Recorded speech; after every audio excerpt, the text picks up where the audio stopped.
ගරු කතානායකතුමනි ශ්‍රී ලංකාවේ ඉතිහාසය පුරා හොරචන්ද වැළැක්වීම සඳහා භාවිතා කළේ ඇඟිල්ලේ තීන්ත ගෑමේ සාම්ප්‍රදායික ක්‍රමවේදයයි. නමුත් ඡන්ද ප්‍රකාශ කිරීම සඳහා ජාතික හැඳුනුම්පත නිසි පරිදි යොදා ගැනීම නිසා වර්තමානයේ වන විට පෙර ඡන්ද දැමීම සිදු කළ නොහැකි මට්ටමේ පත්ව තිබේ. එවන් පසුබිමක තීන්ත ආලේපනය සඳහා වැය වෙන මුදල් ඉතුරු කර ගනිමින් කටයුතු කිරීමේ අවස්ථාව තිබේ. අංක 1 මැතිවරණ වලදී ඡන්දදායකයන්ගේ ඇඟිලිවල නොමැකෙන තීන්ත සලකුණු කිරීමේ සාම්ප්‍රදායික ක්‍රමය අහෝසි කර ඒ වෙනුවට හොර ඡන්ද සම්පූර්ණයෙන්ම වැළැක්විය හැකි ක්‍රමවේදයක් හඳුන්වා දීමට අදාළ නීති ප්‍රතිසංස්කරණවල වත්මන් තත්ත්වය කුමක්ද? අංක 2 සෑම මැතිවරණයකදීම විදේශයන්ගෙන් විශේෂ නොමැකෙන තීන්ත ආනයනය කිරීම සඳහා වැය වන විශාල මුදල සහ ඒ වෙනුවෙන් වන ශ්‍රම පිරිවැය මෙම නව ක්‍රමවේදය හරහා දිගුකාලීනව ඉතිරි කර ගැනීමට රජයට හැකි වන්නේ කෙසේද? අංක 3 මෙම නව ක්‍රමවේදය මැතිවරණ කොමිෂන් සභාව හරහා ක්‍රියාත්මක කිරීමට සැලසුම් කර ඇත්තේ කෙසේද? අංක 4 ග්‍රාමීය හා දුෂ්කර ප්‍රදේශවල වෙසෙන ඡන්දදායකයන්ට මෙම ක්‍රමවේදය යටතේ විශ්වාසනීය ලෙස තමන්ගේ ඡන්ද අයිතිය භාවිතා කිරීමට ඇති සූදානම පිළිබඳව සභාව දැනුවත් කරන්නේද?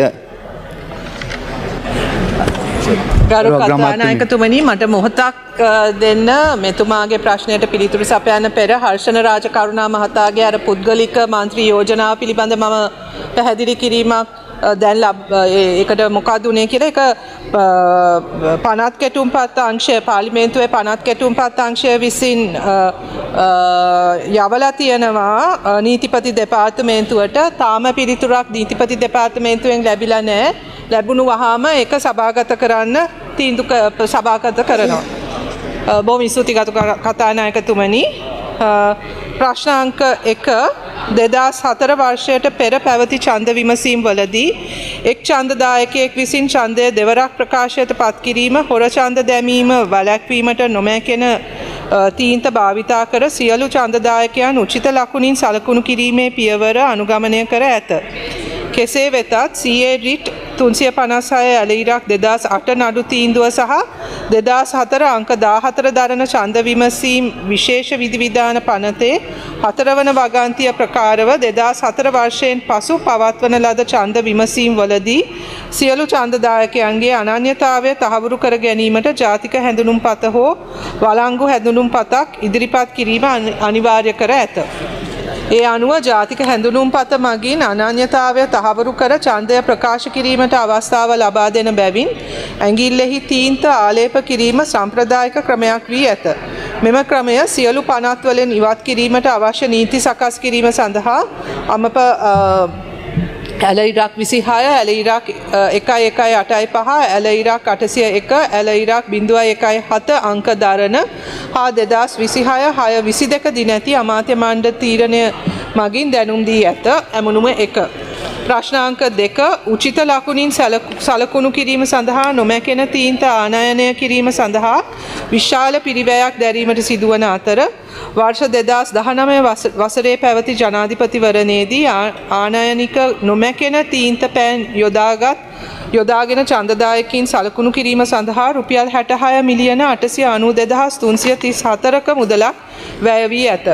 2020 පාර්ලිමේන්තු මැතිවරණයේදී සෞඛ්‍ය ආරක්ෂණ රීති අනුගමනය කරමින් ඡන්දදායකයන් සලකුණු කිරීමට දේශීය ප්‍රසම්පාදන ක්‍රම මගින් තීන්ත බෝතල් සහ ඉටිකූරු යොදා ගැනීමට රුපියල් 14 මිලියන 926,195ක මුදලක් වැය වී ඇති අතර 2024 පැවති ජනාධිපතිවරණයේදී 2024 පාර්ලිමේන්තු මැතිවරණයේදී සහ 2025 පළාත් පාලන ආයතන ඡන්ද විමසීමේදී නොමැකෙන තීන්ත පෑන් යොදාගෙන ඡන්දදායකින් සලකුණු කිරීම සඳහා පිළිවෙලින් රුපියල් 30 මිලියන 107,700ක් රුපියල් 22 මිලියන 656,000ක් සහ රුපියල් 27 මිලියන 517,600ක් වැය වී ඇත.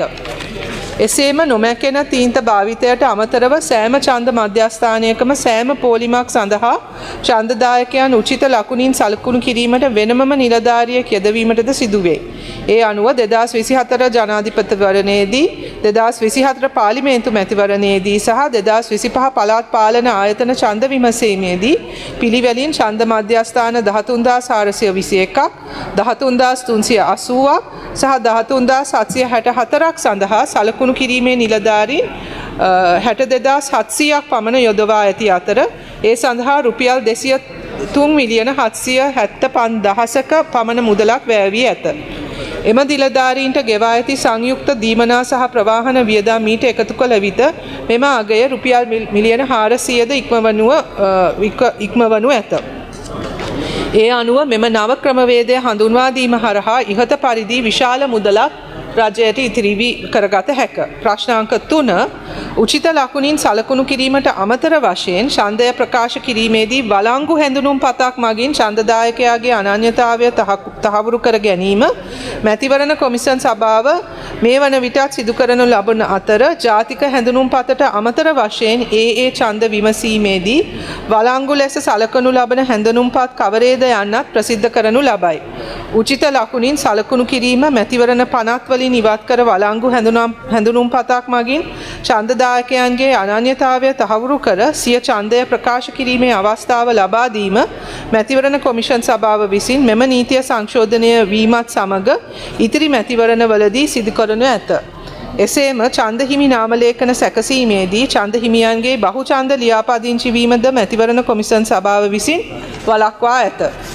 ප්‍රශ්නාංක 4 සෑම ඡන්දදායකයෙක්ටම සමාන අයිතිවාසිකම් ලබා දෙමින් නිදහස් සහ සාධාරණ මැතිවරණයක් ඡන්ද විමසීමක් පැවැත්වීම මැතිවරණ කොමිසම් සභාවේ අරමුණ වන අතර ජාතික හැඳුනුම් පතට අමතරව ඡන්දදායකයෙක්ට සිය අනන්‍යතාවය තහවුරු කිරීමට තවත් අනන්‍යතා ලේඛන 6ක් ඡන්දය ප්‍රකාශ කිරීමට වළංගු අනන්‍යතා හැඳුනුම් පත් ලේඛන ලෙස ප්‍රකාශයට පත් කරනු ලබයි.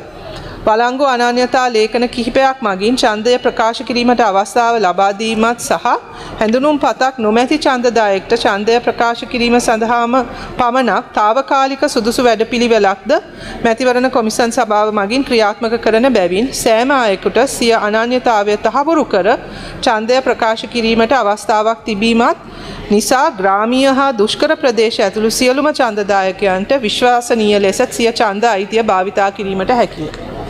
ගරු මන්ත්‍රීතුමා ගරු කතානායකතුමනි මම අතුරු ප්‍රශ්නයක් විදියට අපේ අගමැතිතුමියගෙන් විමසනවා රටට විදේශ විනිමය ලබා දෙන බලවේග ලෙස විදේශීය වෘත්තිකයන් කටයුතු කරමින් සිටින අතර පසුගිය කාලවල ඔවුන් රැකියා කරනු ලබන රට තුල සිටම ලංකාවේ මැතිවරණ වලට ඡන්දය ලබා දීමට හැකිවන පරිදි අවශ්‍ය පහසුකම් හා නීති සම්පාදනය කළ යුතු බවට මතයක් පළ වී තිබුණා.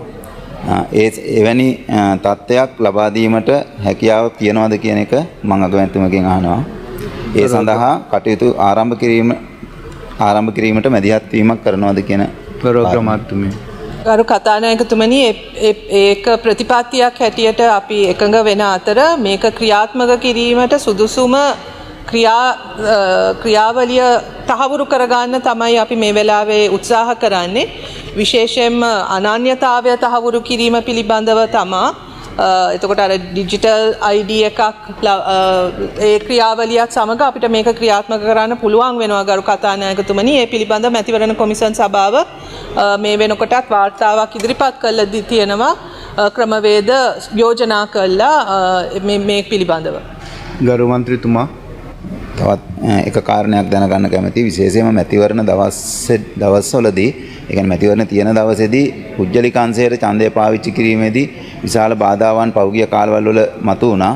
එතකොට ඒ බාධාවන් ඉවත් කරන්න යම් කටයුතු සිදුනම් කරලා තියෙනවද කියන කාරණේ අහන්න කැමතියි. ගරු අග්‍රාමාත්‍යතුමිය කතානායකතුමනි පුද්ගලික අංශයටත් නීතියක් තියෙනවා නිවාඩු දීම පිළිබඳ තමන්ගේ සේවකයා ඉන්න දුර ප්‍රමාණය අනුව දිය යුතු නිවාඩු කාලයක් තියෙනවා. ඉතින් ඒක නොදීම එහෙනම් මැතිවරණ නීති උල්ලංඝනය කිරීමක්.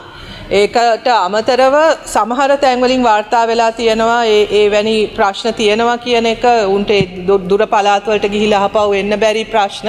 මේ සඳහාත් මැතිවරණ කොමිසම් සභාව විසින් යෝජනා ඉදිරිපත් කළා තියෙනවා. අපි ඒක තහවුරු කරගන්න ඕනේ. ඒක ක්‍රියාත්මක කිරීමේදී වෙන ප්‍රශ්න නිර්මාණය නොවන ලෙස ඒවා ක්‍රියාත්මක කිරීම. නමුත් නීතිය අනුව සෑම පුද්ගලික ආයතනයක්ම නිවාඩු ලබා දිය යුතුයි ඡන්දය ප්‍රකාශ කිරීමට.